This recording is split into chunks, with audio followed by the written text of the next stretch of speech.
Scam मामले में ED ने सप्लीमेंट्री चार्जशीट दायर की है। इसमें लालू यादव की बेटी हेमा को भी आरोपी बनाया गया है। राबड़ी देवी, मिसा भारती, अमित कात्याल और हृदयानंद चौधरी समेत कुल 7 लोगों के नाम इस आरोप पत्र में जोड़े गए हैं। केस की अगली सुनवाई 16 जनवरी को होगी। राजधानी पटना के फुलवारी शरीफ में 2 महादलित बच्चियों के साथ गैंगरेप का मामला सामने आया है। एक का शव मिला है, दूसरी लड़की की हालत गंभीर बनी हुई है। डॉग स्क्वाड और एफएसएल की टीम ने मौके पर पहुंचकर जांच की। दोनों की उम्र 8 से 10 वर्ष बताई जा रही है। पूर्णिया में 4 कट्ठा जमीन के लिए बड़े बेटे ने अपने बुजुर्ग पिता और नाबालिग भतीजे की गोली मारकर हत्या कर दी। सोमवार रात करीब 12 बजे घर में घुसकर आरोपी ने इस वारदात को अंजाम दिया। मेरे ऊपर मर्डर केस था, मुख्यमंत्री हमको बदमाश समझते हैं, यही वजह है कि अब तक मंत्री नहीं बनाया। ये कहना है जेडीयू विधायक गोपाल मंडल का। उन्होंने कहा, लाठी के बिना कोई काम ही नहीं होता, इसलिए लाठी पकड़ना पड़ता है। पटना साहिब रेलवे स्टेशन पर 23 जनवरी तक 40 ट्रेनें रुकेंगी। कुल 20 जोड़ी एक्सप्रेस ट्रेनों का 2 मिनट के लिए स्टॉपेज दिया गया है। ये फैसला श्री गुरु गोविंद सिंह जी महाराज के 357वें प्रकाश पर्व के मद्देनजर लिया गया।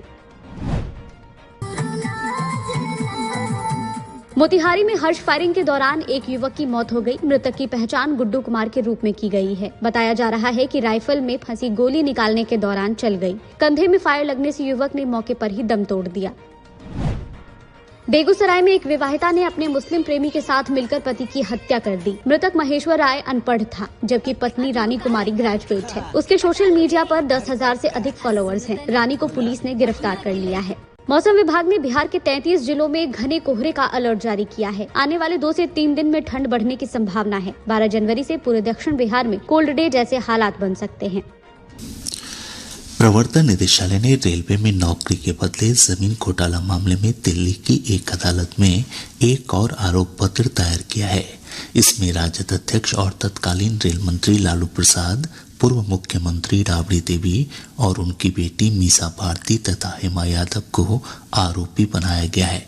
इसके अलावा लालू प्रसाद के सहयोगी रहे अमित कात्याल और हृदयानंद चौधरी समेत कुल 7 आरोपी बनाए गए हैं। सूत्रों से मिली जानकारी के अनुसार आरोप पत्र में 2 कंपनियों के नाम भी शामिल हैं। इस मामले में अगली सुनवाई 16 जनवरी को होगी। गौरतलब है कि लालू प्रसाद पर रेल मंत्री रहते हुए लोगों से जमीन लेकर रेलवे में नौकरी देने का आरोप है। केंद्रीय उपभोक्ता संरक्षण प्राधिकरण सीसीपीए ने भ्रामक विज्ञापन के लिए देश भर के 31 कोचिंग संस्थानों को नोटिस जारी किया है। प्राधिकरण ने 9 कोचिंग संस्थानों पर जुर्माना भी लगाया है। ऐसा पाया गया है कि कुछ संस्थान सफल उम्मीदवारों के पाठ्यक्रम की अवधि और जमा की गई फीस से जुड़ी महत्वपूर्ण जानकारी चुराकर उपभोक्ताओं को भ्रमित कर रहे थे। प्राधिकरण ने यह भी पाया कि कुछ कोचिंग संस्थान बिना किसी सत्यापित साक्ष्य के 100% चुने जाने और नौकरी की गारंटी जैसे दावे भी कर रहे थे। राज्य सरकार ने 14,000 से अधिक पुलिसकर्मियों को वेतनमान के साथ पदोन्नति दी है। गृह विभाग ने इस संबंध में अधिसूचना जारी कर दी है। पदोन्नत हुए पुलिसकर्मियों को कार्यकारी प्रभार भी सौंपा गया है। कांग्रेस के प्रदेश अध्यक्ष अखिलेश प्रसाद सिंह ने कहा है कि INTIA गठबंधन में सीटों के बंटवारे को लेकर कोई जल्दबाजी नहीं है। आज पटना में संवाददाताओं से बातचीत में श्री सिंह ने कहा कि समय आने पर सभी दलों की सहमति से सीट बंटवारे पर अंतिम फैसला होगा। भारतीय कम्युनिस्ट पार्टी के महासचिव टी राजा ने कहा है कि INTIA गठबंधन में प्रधानमंत्री पद को लेकर सही समय पर फैसला किया जाएगा। श्री राजा आज पटना में राजद अध्यक्ष लालू प्रसाद से मुलाकात के बाद पत्रकारों से बातचीत कर रहे थे। उन्होंने कहा कि प्रधानमंत्री पद के लिए सर्वसम्मति से ही किसी नाम का चयन किया जाएगा। भाजपा के वरिष्ठ नेता और केंद्रीय मंत्री गिरिराज सिंह ने कहा है कि चुनाव की घोषणा से पहले ही विपक्षी दलों के बीच खींचतान मची हुई है। उन्होंने दावा किया कि जल्द ही यह गठबंधन पूरी तरह बिखर जाएगा। पछुआ हवा के प्रभाव से प्रदेश में अगले 3 से 4 दिनों में ठंड में और बढ़ोतरी की संभावना है।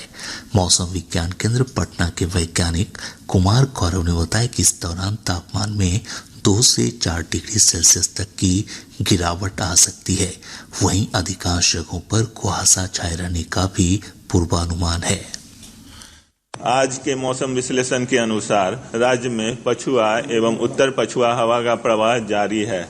अगले 24 घंटों के दौरान राज्य का मौसम शुष्क बना रहेगा। घना कुहासा राज्य के उत्तर, दक्षिण पश्चिम एवं दक्षिण मध्य भागों के 1 या 2 स्थानों में सुबह के समय छाए रहने का पूर्वानुमान है। साथ ही अगले 3 से 4 दिनों के दौरान राज्य के न्यूनतम तापमान में 2 से 4 डिग्री सेल्सियस की कमी होने की संभावना है।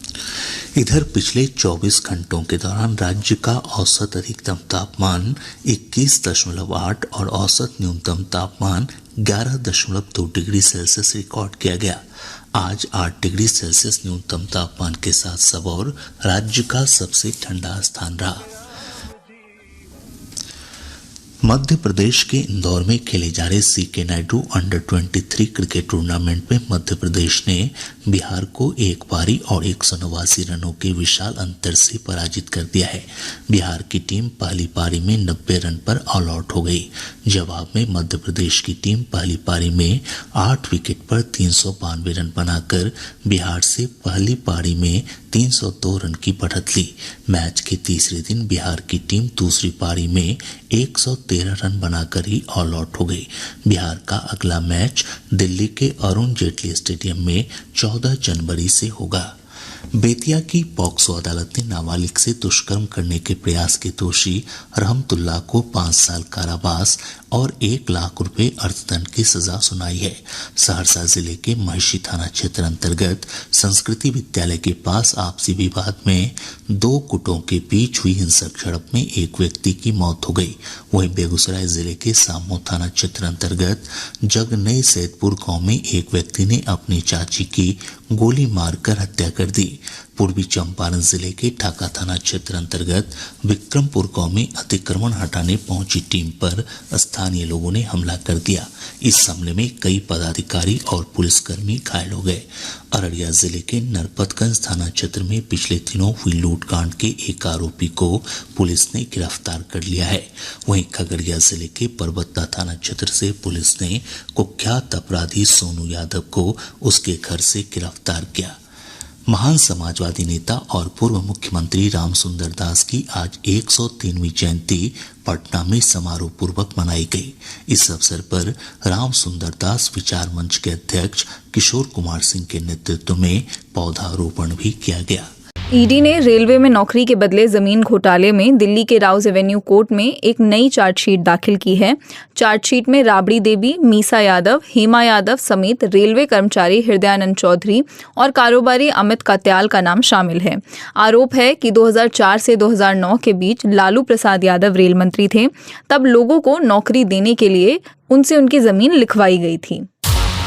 ईडी के डायरेक्टर राहुल नवीन पश्चिम बंगाल की राजधानी कोलकाता पहुंच गए हैं। उनका ये दौरा ईडी अधिकारियों पर हुए हमले और राशन घोटाले की समीक्षा के लिए है। कोलकाता में ईडी डायरेक्टर कई बड़े अधिकारियों से अहम बातचीत करने वाले हैं। तृणमूल कांग्रेस नेता शाहजहां शेख की गिरफ्तारी को लेकर भी अहम बैठक होने वाली है। लोकसभा चुनाव से पहले बिहार की नीतीश सरकार ने अपना खजाना खोल दिया है। आज हुई नीतीश कैबिनेट की बैठक में मुखिया, सरपंच और वार्ड सदस्यों का वेतन डबल कर दिया गया है। वहीं आंगनबाड़ी कार्यकर्ताओं के लिए स्टाइपेंड बढ़ाने पर मोहर लगा दी गई है। इसके अलावा कैबिनेट ने एथलीटों के लिए एक अलग खेल विभाग बनाने की भी मंजूरी दी है। भारत के सर्वश्रेष्ठ प्रदर्शन करने वाले खिलाड़ियों को आज भव्य समारोह में राष्ट्रपति द्रौपदी मुर्मू ने राष्ट्रीय खेल पुरस्कारों से सम्मानित किया है। इसमें सबसे बड़ा सम्मान खेल रत्न अवार्ड बैडमिंटन की स्टार जोड़ी चिराग शेट्टी और सात्विक कसाईराज रंकी रेड्डी को मिला है, जबकि स्टार क्रिकेटर मोहम्मद शमी को अर्जुन अवार्ड से सम्मानित किया गया है।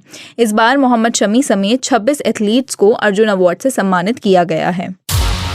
शेयर बाजार में आज सेंसेक्स 600 अंक से ज्यादा की तेजी के साथ 72,000 के स्तर पर पहुंच गया है। वहीं निफ्टी में भी 200 अंक से ज्यादा की तेजी देखी गई। ये 21,700 के स्तर पर कारोबार कर रहा था। खबर लिखे जाने तक सेंसेक्स 71,457 पर था। वहीं निफ्टी 21,561 पर पहुंच गया था। यूएई के राष्ट्रपति मोहम्मद बिन जायद अहमदाबाद पहुंच चुके हैं, जहां उन्होंने प्रधानमंत्री नरेंद्र मोदी के साथ एक रोड शो किया। मोहम्मद बिन जायद वाइब्रेंट गुजरात समिट में शामिल होंगे। इससे पहले एयरपोर्ट पर प्रधानमंत्री नरेंद्र मोदी और विदेश मंत्री एस जयशंकर ने उनका स्वागत किया। लोकसभा चुनाव में सीट बंटवारे को लेकर इंडिया गठबंधन में बैठकों का दौर चल रहा है।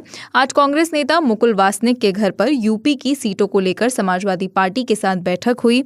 बैठक के बाद सपा नेता राम गोपाल यादव ने कहा कि सभी सीटों पर चर्चा हुई है। हमारी अगली बैठक 12 जनवरी को होगी। जल्द ही सब समझौता हो जाएगा। 22 जनवरी को अयोध्या में होने वाला रामलला प्राण प्रतिष्ठा समारोह में वीएचपी विपक्षी नेताओं को न्योता भेजेगा। अरविंद केजरीवाल, शरद पवार और उद्धव ठाकरे को निमंत्रण दिए जाएंगे। वहीं योगी सरकार ने 22 जनवरी को यूपी के सभी शिक्षण संस्थाओं में छुट्टी का फैसला लिया है। उस दिन शराब बिक्री भी नहीं होगी, साथ ही सरकारी इमारतों को सजाया जाएगा। पश्चिम बंगाल की मुख्यमंत्री ममता बनर्जी ने बिल्किस बानो मामले में सुप्रीम कोर्ट के फैसले को तृणमूल कांग्रेस की बड़ी जीत बताया है। उन्होंने इसके लिए लोकसभा से सस्पेंडेड पार्टी नेता महुआ मोइत्रा की भी सराहना की है। ममता ने आज दक्षिण 24 परगना जिले के जयनगर में एक जनसभा के दौरान ये बात कही। पूर्व वित्त मंत्री और कांग्रेस के वरिष्ठ नेता पी चिदम्बरम के बेटे कीर्ति चिदम्बरम को कांग्रेस ने नोटिस भेजा। उन्होंने प्रधानमंत्री नरेंद्र मोदी और कांग्रेस के पूर्व अध्यक्ष राहुल गांधी की लोकप्रियता को लेकर तुलना की थी।